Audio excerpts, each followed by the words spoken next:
मैंने एक वीडियो बनाया था कि एजुकेशन से गरीबी को हटा सकते हैं। तो उसमें एक सर ने कमेंट किया था कि राजीव जी आप भी कमाल करते हैं। हमारे यहाँ के आज के पढ़े लिखे लोग मूर्खों जैसी बात करते हैं। बड़े बड़े कॉलेजों में पढ़ने वाले लोग आज कास्ट के बारे में बात तक नहीं करते हैं, तो आप गरीबी की बात कर रहे हैं, ये तो बहुत दूर की बात है।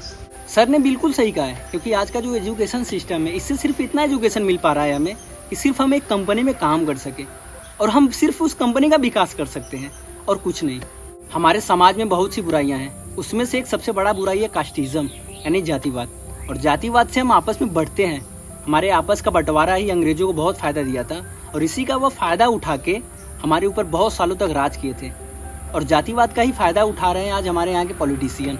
एक फैक्ट बात है कि अंग्रेजों के समय जातिवाद से हमारे समाज का विकास नहीं, विनाश हुआ था। और आज भी हमारे समाज के विकास का सबसे बड़ा रोड़ा जातिवाद है।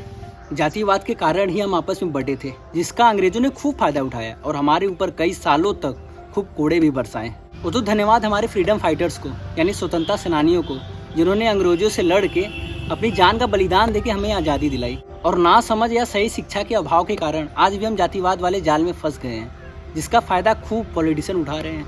तो हम अपने समाज से ऐसे बुराइयों को तभी निकाल कर फेंक सकते हैं जब हमें सही मायनों में शिक्षा मिलेगी।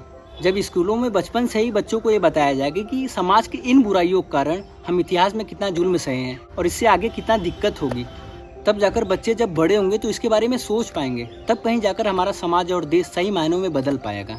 और सर आपके कमेंट से इंस्पायर होकर मैं ये वीडियो बना पाया और आपने एक सही मुद्दों पे बात की और चर्चा की। हम सबको भी ऐसे ही मुद्दों पे बात करनी चाहिए। बहुत बहुत धन्यवाद।